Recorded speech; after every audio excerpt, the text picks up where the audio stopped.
আসসালামু আলাইকুম রহমতুল্লাহ বারাকাতু। আজকে আবার এসে পড়ছি নতুন একটা ভিডিও নিয়ে। তো আজকে অনেকদিন পরে শাক রান্না করাম। তো এই যে আপনাদের ভাইয়া কালকে বাজার থেকে অনেকগুলা কমলি শাক নিয়ে এসে, তো কমলি শাকগুলো আমি রাত্রে বাইচা রাখছি। বাইচা সকালবেলা খুব ভালোভাবে পরিষ্কার করে পুষ্করি থেকে ধুয়ে আনছি, মানে আমাদের পুকুর থেকে। দেখেন শাকগুলো কত সুন্দর, একেবারে টাটকা টাটকা আমার কাছে। এই দেখেন কত সুন্দর শাকগুলা। তো আমি রান্না করার সময় আরেকবার ধুয়ে নেম, একবারে ফরমালিন মুক্ত টাটকা টাটকা শাক। আজকে রান্না করা হইতেছে মলায়া শুটকি দিয়ে কমলি শাক। তো শুটকি রান্না করার লাগে যা যা লাগে পেঁয়াজ রসুন কাঁচামরিচ সবকিছু আমি খুব ভালোভাবে কাইটে নিছি। তো শাকগুলাও ধুয়ে নেম, আর শুটকিগুলাও আমি গরম পানি দিয়ে খুব পরিষ্কার করে ধুয়ে নিছি, যেন উপরে কোনো ময়লা না থাকে, কারণ শুটকিগুলা কিনা এই জন্য আর কি। ভাত বসাইছিলাম, ভাতে বলক আসে বসতে আমি শুটকি ধুতে ধুতে পেঁয়াজ রসুন সবকিছু কাটতে কাটতে আর কি। তো ভাতগুলো আর একটু হইব, তো ভাতগুলো হইলে তারপরে আমি তরকারিটা বসাই দেব। তো শাকগুলো আমি আরেকবার কলের পানি দিয়ে ধুয়ে নেব।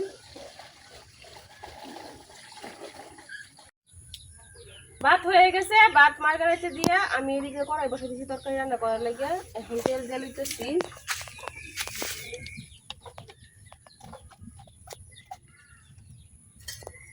কড়াইটা তো একবারে নতুন হয়ে গেছে লাগে। কড়াই যে শুটকির ভর্তা কইরা কালকে একবার ফুলে গেছিল, পরে কত কষ্ট করে পরিষ্কার করছে।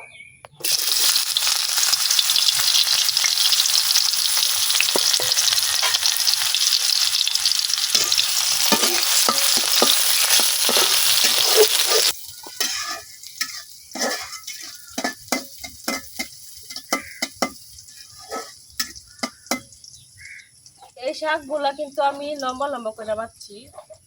তো এইভাবে লম্বা লম্বা করে কমলি শাক রান্না করলে খাইতেও ভালো লাগে, আবার ভাজি করলেও আরো বেশি মজা হয়। তো অনেকেই দেখছি কমলি শাক পয়লা ভাজি করে, কিন্তু আমার কাছে পলার চাইতে এইভাবে টুকরে টুকরে করে কাইটা রান্না করলে কমলি শাকটা খাইতে বেশি ভালো লাগে, কারণ একটু লড়া লড়া হয় আর কি, এটা অনেক ভালো লাগে খাইতে। আর পয়লা লাইলে একবারে কেমন কেমন জানি লাগে, ভালো লাগে না। তো এক একজনের রুচি আর কি এক এক রকম, যার যেভাবে ভালো লাগে সেভাবে।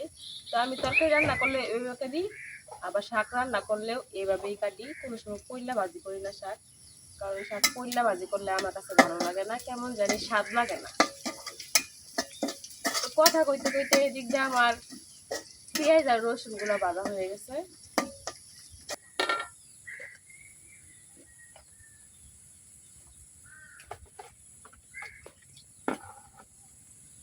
পেঁয়াজ রসুন বাঁধা হয়ে গেছে, এখন আমি অল্প একটু পানি দিয়ে দিলাম।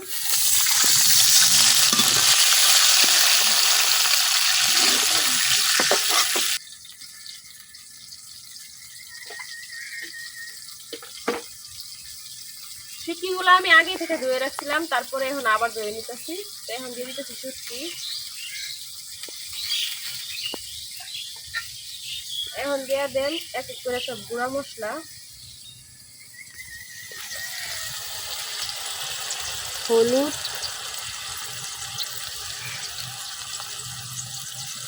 মরিচ,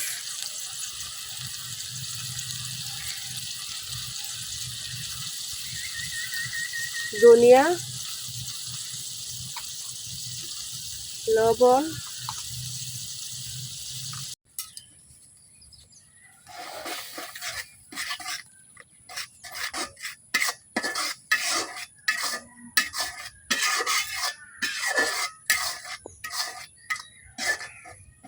এখন মশলা আর শুটকি আমি কিছুক্ষণ কষাই দেন।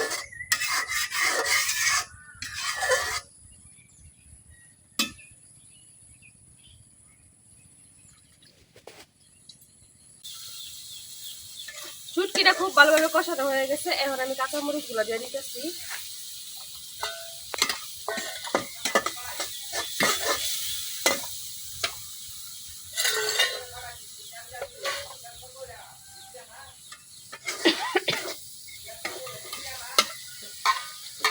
এখন আমি শাকগুলা আবার ধুইয়া সরাসরি কড়াইয়ের মধ্যে দিয়ে দিতেছি।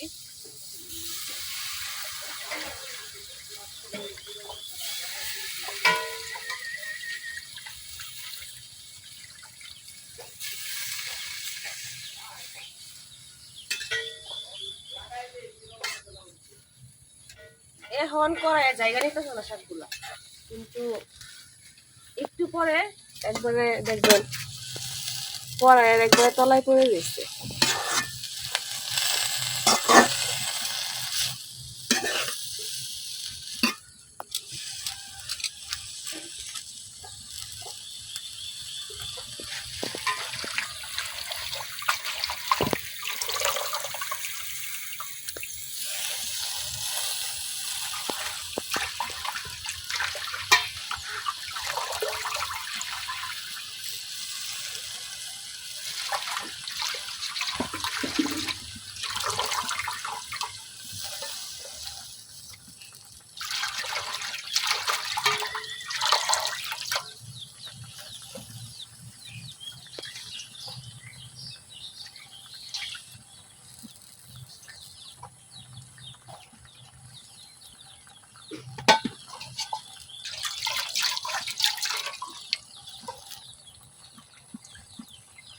এইভাবে এখন আমি কিছুক্ষণ ডাইকা রাখবো শাকগুলা।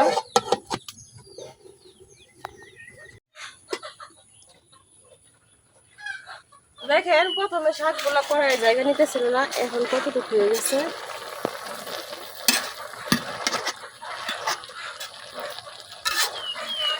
শাক থেকে যে পানি উঠছে এই পানি দিয়ে শাক রান্না হয়ে যাবো, আমার আর এক্সট্রা করে কোনো পানি দেওয়ার দরকার নাই।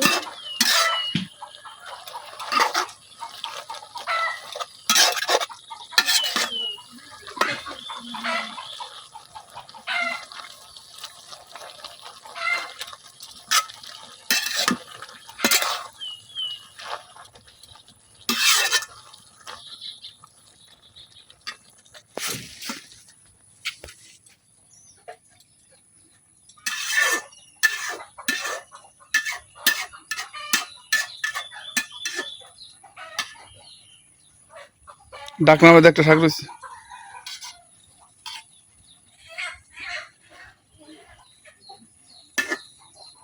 তো শাকের সাথে আমি মশলাটা খুব ভালোভাবে মিশিয়ে নিচ্ছি। এখন ডাইকা এইভাবে কিছুক্ষণ রান্না করে নেন।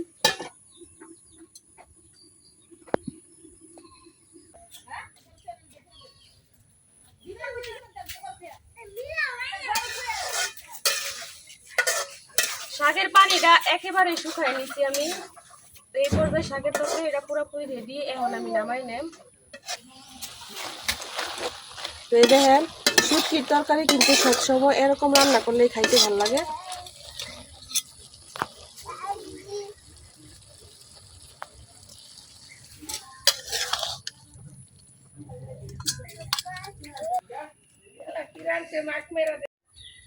এই যে রান্না হয়ে গেছে এটা কমলি শাক দিয়া শুটকির তরকারি।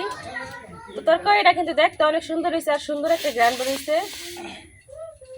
এই তরকারি দিয়ে কিন্তু পেট বইরা ভাত খাওয়া যাইবো। তো আমার রেসিপিটা কেমন হয়েছে অবশ্যই কমেন্টে জানাইবেন। আজকে ভিডিও এখানে শেষ করতেছি, সবাই ভালো থাকবে, সুস্থ থাকবেন, আল্লাহ হাফেজ।